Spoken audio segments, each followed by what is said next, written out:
Oh, hello. Someone was asking on YouTube what sort of camera equipment I use, because so many of my clips are in rough areas like mangrove swamps, mud flats, the sea, mountain tops, this sort of thing. So I thought I would show you some of the photographic equipment that I use. This is my main go-to camera for rough terrain.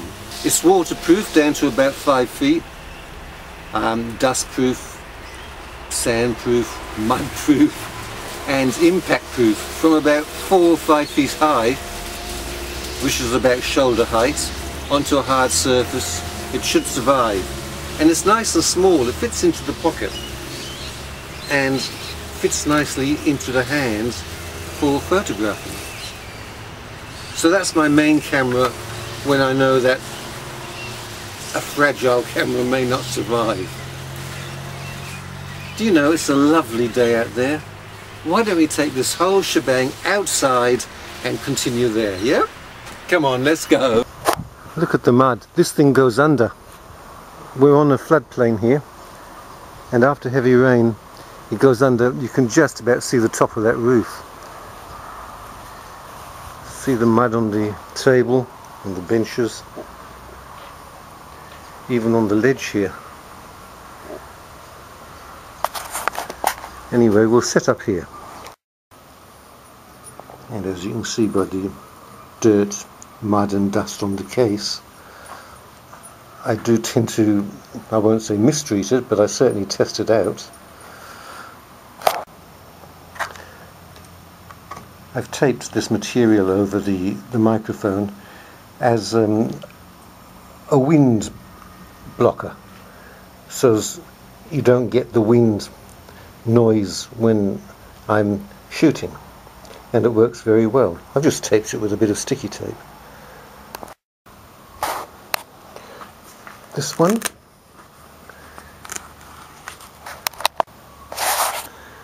it's a generic Chinese made one. They make them for large retailers, in this case Kogan, which is an Australian retailer of electronics, but you can find them with a number of different brand names on from around the world. So while all that will be the same, the Kogan would be a different brand name in other parts of the world. It's a cheap camera. It's not bad actually, except for one very bad downside, and that's its audio. At the moment I've got this wind muffler on it, but the problem is there with or without the wind muffler. What it means is that the audio doesn't pick up my voice. You may have heard some other of my videos where I'm very soft. Well, where my voice is very soft. Well, that's the audio from this camera. So what it means to hold it right up here. I have to hold it right up here for my voice to be heard. And when it's as close as that, I can't properly see through the viewfinder screen. So it's either a question of not being able to frame the shot properly because I'm holding it so close, or holding it further and my voice doesn't sound all that clear. So that is a problem with this camera, but you know, it's not expensive, and I guess I can't complain because its quality is not bad at all. Do you see the van there?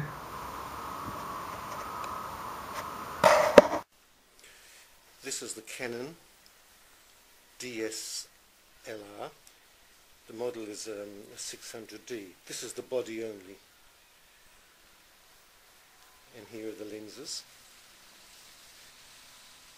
The thing with SLRs, they can be set up with all sorts of different lenses and stuff to build it to virtually whatever kind of a camera you want it to be. Now this one is the Bloggy.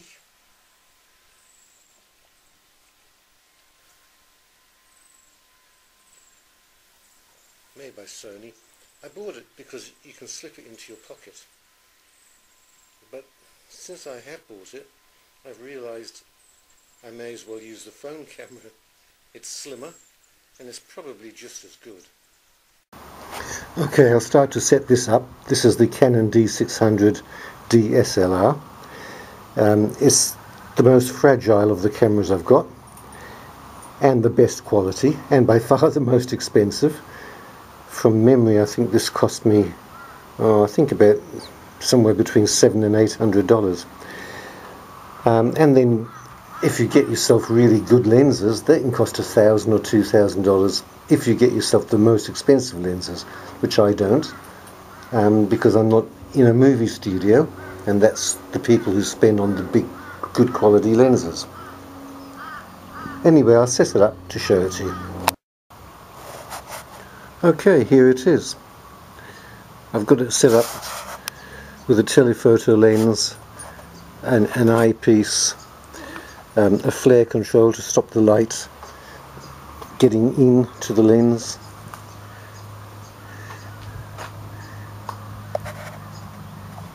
I shouldn't actually have bought this. It costs far too much money for what I use them for. Independent film producers use these, and I thought, you know, for the quality it would do fine. Oops, sorry, I'm tripping over the dog's leash. That's because the dog just stood up. I thought this would do fine, but of course where I tend to take my photos is out in the wilds, and this is not really set up for taking out in the wilds after a 1 hour or 2 hour tramp. So I've probably wasted my money, but still it's nice to have it there, just for the aesthetic pleasure and just for using it, just for the quality. It's just nice to have it, even though I don't use it a lot.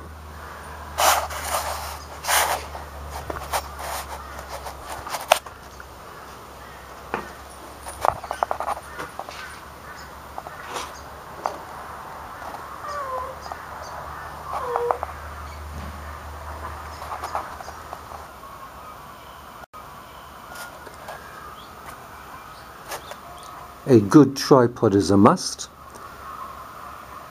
This one, which is a Weifang brand, is a mid to high range in quality, and I'm pleased with it.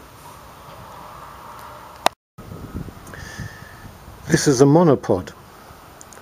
That's a one-legged effort.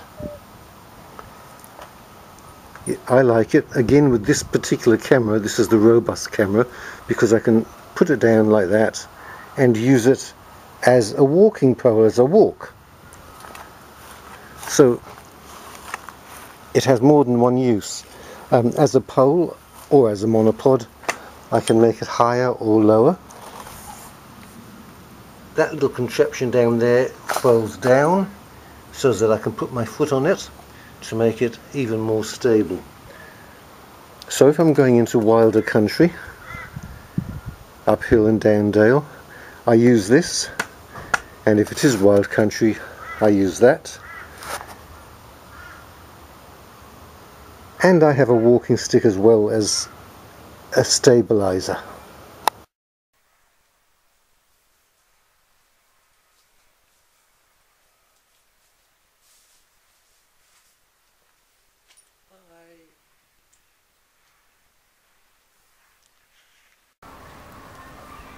Okay, camera stabilizers. I've already shown you the tripod and the monopod. This one I think I've mentioned before. It's the Cam Caddy. It's excellent for, this is excellent for taking the dogs from their own perspective. You can have it right down here as you're filming. You can sit in the boat. I have a boat, and I take the dogs in it. This being the underwater camera. Hook it over the side of the boat and take underwater. This is so easy to turn too. Really, you can hold it in one finger, as you can see, and you can just turn it. Now what that means is when you're in your boat and you've got it down over the side of the boat in the water, you can point ahead so that you can actually photograph the rocks that you're about to hit, or you can point it to one side so you can check if that fin, that triangular fin you can see, is or is not a shark. You can point it behind. This is especially useful if you're running from the shark, because you can tell roughly how long it will be before it catches up with you and swallows you and your boat. And of course you can point it straight at your boat. I have a Zodiac, an inflatable, so it's great for seeing where exactly those bubbles are coming from. Now the other thing with this, when I'm walking with the dogs and I want to get this down to a dog's eye view, and I've got it right down there, sometimes we'll walk through long grass which is, you know, knee high, and this goes through the wet grass because we walk early in the morning, dawn, and it gets very wet. And when you've got the underwater camera, it'll accept that, no problems at all.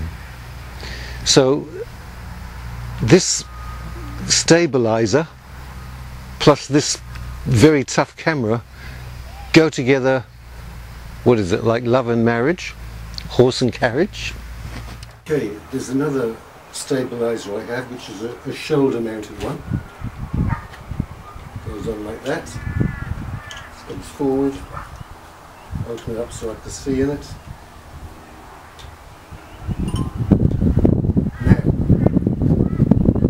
no handshake as I'm moving it around, because I just got to move myself around. My body is the tripod, and I get a beautiful smooth pan around. I like this one, it's good.